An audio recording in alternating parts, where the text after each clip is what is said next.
Let's bring in our good friend, Dr. Joe Congeni, Sports Medicine Center, Akron Children's Hospital. And, Joe, let's go to the basketball court. Former top pick in the NBA, having a lot of problems, and a lot of people don't understand this. Yeah, it is. It's really confusing to a lot of people, Ray. Thanks. And you guys are on pitchers. I think the last time you and I talked about this back in 2016 was everybody scratching their head last time with this was a pitcher by the name of Matt Harvey from the Mets. And previously Josh Beckett and Chris Carpenter have been diagnosed with this condition called thoracic outlet syndrome. They put a new name on it, and I know everybody's been fumbling around with it since they made this diagnosis about a week ago on Markelle Fultz, is neurogenic thoracic outlet syndrome. I've heard some people say that the 76ers are just making it up to try to come up with something to, because he just has struggled so mightily. I do have to admit, Ray, this diagnosis is not super rare. At the Sports Medicine Center at Children's, we probably make the diagnosis a couple times a month. A lot of times these are confusing cases that are sent to us from the outside that maybe have seen several different doctors or certified athletic trainers, and everybody's scratching their head. It's usually felt in the shoulder a lot in these athletes, but they also may have some weakness and numbness, and that's where the neurogenic part comes in. And weakness and numbness, and it can go all the way down the arm, and it's not coming from a problem specifically in the arm itself, in the shoulder itself. It's coming out of the neck. And in the neck, there is a bundle of nerves and blood vessels that come out of the neck and go down the arm to innervate the arm, to allow you to move the arm, to innervate the muscles in the arm so that you can use all the different parts of the arm. But there's several different nerves in this bundle that comes out of the neck. There's also blood vessels, arteries that go down the arm.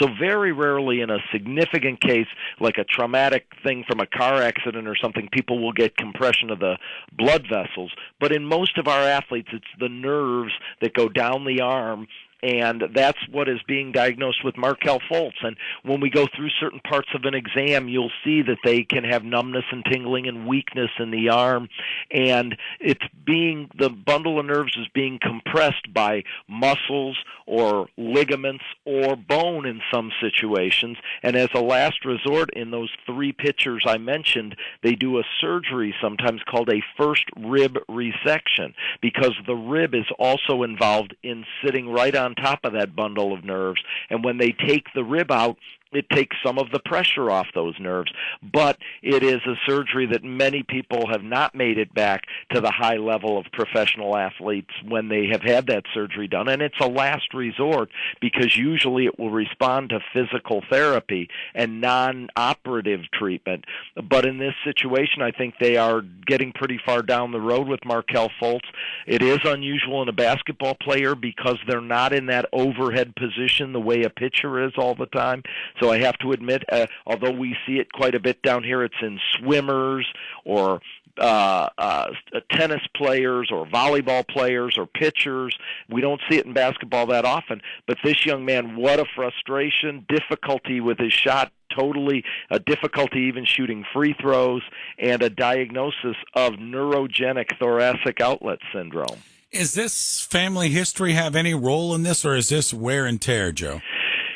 Family history can have a role. Unfortunately, there's different patterns. So wear and tear can have a role.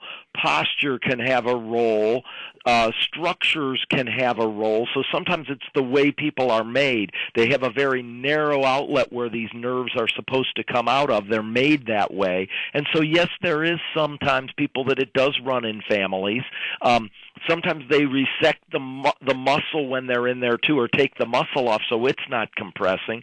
In a lot of our kids, some of our kids, it's as simple as a backpack or a heavy purse or bag that they carry that compresses these nerves. But I'm sure as this is further down the road, it's something more than that. But often it can be even postural, and some of our early things to do is get back into good posture to try to open up that outlet. But that outlet, when it's narrowed down and compresses on the nerves persistently, sometimes surgery is the only option, Ray. Dr. Joe Congeni with us, Akron Children's Hospital. Joe, last night, came out. Tristan Thompson, who's having kind of an all-star caliber season, double-digit rebounds, double-digit points out 2 to 4 weeks, sprained foot. Yeah. How does this happen? I did nose around a little because in some outlets people are saying it's sprained ankle, which is much more common, but sprained foot not as common. But very frequently you can have, the rolling the foot rather than the ankle ligaments. The way the lower leg is set up, it's more common to roll the ankle, but there's ligaments in the foot too. And so when he was saying the very next day it was very swollen, and I'm sure a set of tests that we do in our office and all the training staffs would do is a 5-step test. Can you walk across the room, tiptoe, heel walk, hop on both feet, hop on one foot, balance on one foot? When people can't do that, they can't play. It's very simple. So for parents out there and trainers, that's our 5-step test. With a swollen foot, he could not do those things, and now they say, in studying him further, it may be several weeks to a month that he's out. So there are ligaments in the foot. Look out for, we start out with just a general thing called a midfoot sprain. So you stretch and tear the ligaments.